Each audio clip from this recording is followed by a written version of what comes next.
शोकमग्न रावण को धैर्य बंधाकर कुंभकर्ण युद्ध भूमि में पहुंचा।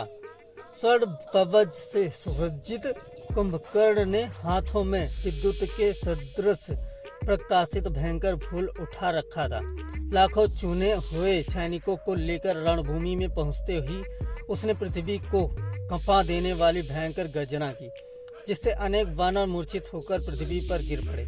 इस विशाल पर्वताकार पराक्रमी राक्षस को देखकर साधारण वानरों की तो बात ही क्या, नील, नल, गवच तथा कुमुद जैसे पराक्रमी योद्धा भी भयभीत होकर रणभूमि से पलायन करने लगे।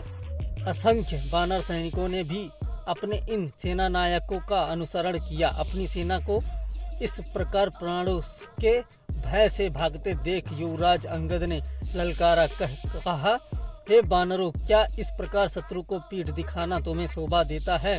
तुम जैसे वीरों को भी प्राणों का मोह सताने लगा। धिक्कार है तुम्हें और तुम्हारी वीरता को। जिस कुंभकर्ण को देखकर तुम भाग रहे हो, क्या वह कोई असाधारण योद्धा है? मांस मदिरा का सेवन करके उसका शरीर फूल गया है, वह तो बड़ी सरलता से मारा जाएगा। क्या रामचंद्र जी के तेज के सम्मुख यह ठहर सकता है? आओ लौटकर युद्ध करो, भागकर संसार में अपयश के भागी मत बनो। अंगद के उत्साह भरे वचन सुनकर वानर सेना पुनः रणभूमि में लौट आई। वे प्राणों का मोह छोड़कर कुंभकर्ण और उसकी सेना पर आक्रमण करने लगे।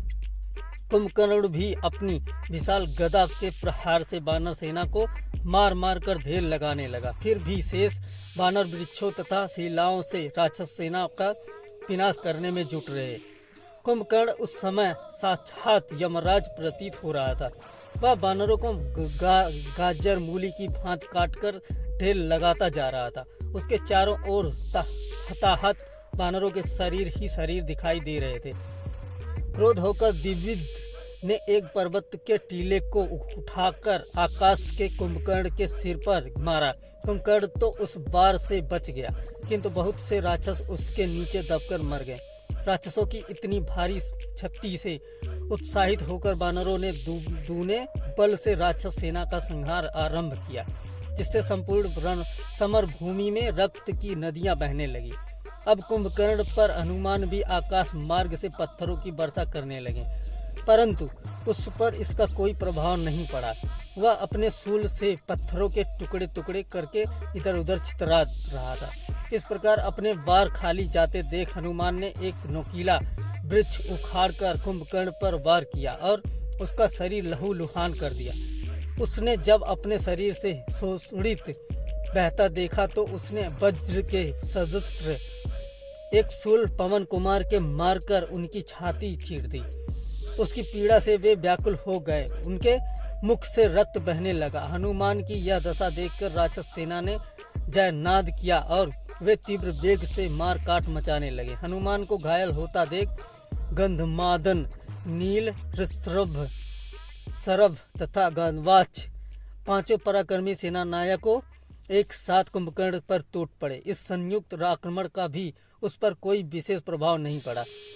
उसने पांचों को पकड़कर इस प्रकार मसला कि वे मूर्छित होकर पृथ्वी पर गिर पड़े।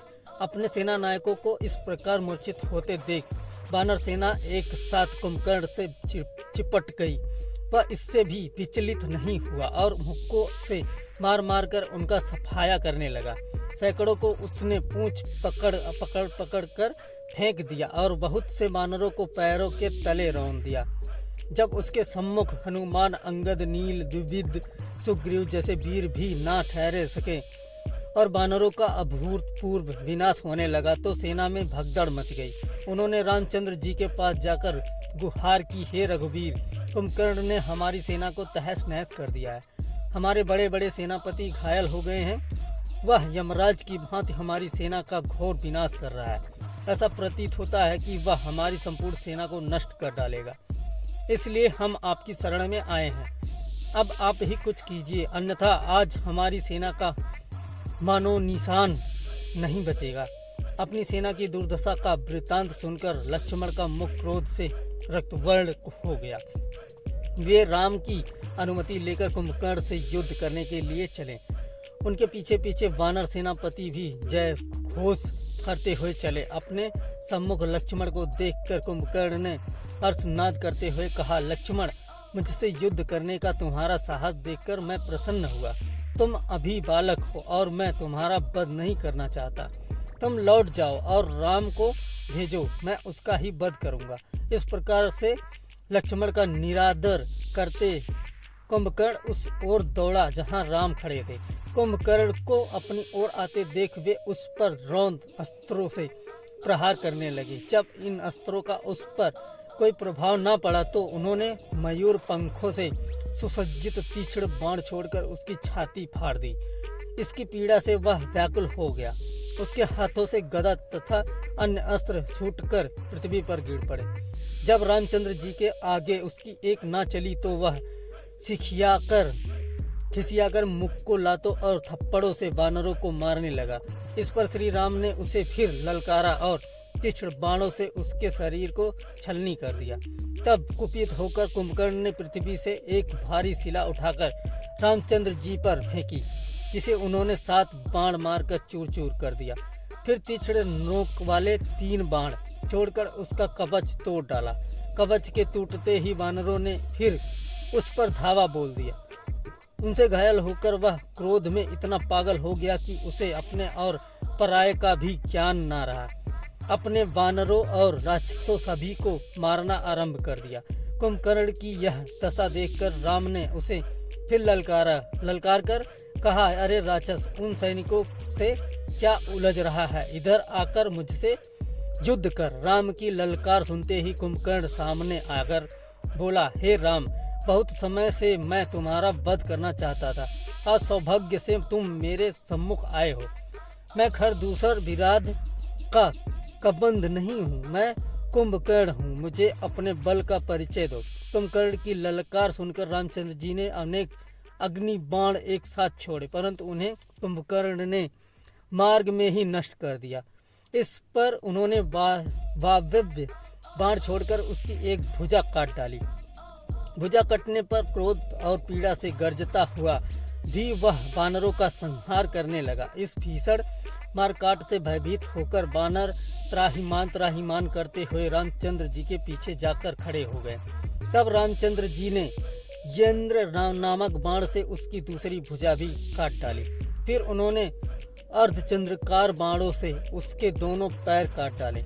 इससे वह भयंकर शब्द करता हुआ पृथ्वी पर गिर पड़ा। तब उन्होंने इंद्र द्वारा दिया हुआ सूर्य की किरण की भांति ज्वाल्यमान ब्रह्मदंड नामक बाण छोड़ा, जो कुंडलों से युक्त कुंभकर्ण के मस्तक को काटकर आकाश में उड़ाकर फिर उसे पृथ्वी पर गिरा दिया। कुंभकर्ण के मरते ही वानर सेना में हर्ष की लहर दौड़ गई। उनके जयनाद से संपूर्ण लंकापुरी को थर्रा दिया। कुंभकर्ण के मरने के पश्चात राक्षसों ने रावण को जाकर दुख संवाद सुनाया। कुंभकर्ण की मृत्यु का समाचार सुनकर रावण मूर्छित हो पृथ्वी पर गिर पड़ा। नारांतक, देवांतक, श्रीशिरा आदि राक्षस भी अपने चाचा की मृत्यु का समाचार सुनकर रोने लगे। जब रावण की मूर्छा भंग हुई तो वह विलाप करके रोने लगा, हाय, आज मैं भाई को खोकर बिल्कुल असहाय हो गया। जिस कुंभकर्ण के नाम से देव दानव तक थर्राते थे, वह वीर आज मनुष्य और वानरों के हाथों मारा गया। तुम्हारे बिना आज यह राज्य मेरे किस काम का? तुमने ठीक ही कहा था कि मैंने विभीषण की बात ना मानकर भूल की थी। हाँ कुंभकर्ण, तुम मुझे अकेला क्यों छोड़ गए? बिना भाई के यह जीवन भी कोई जीवन है? मैं तुम्हारे बिना अब किसके भरोसे जीऊंगा? इस प्रकार विलाप करते हुए वह फिर मूर्छित हो गया।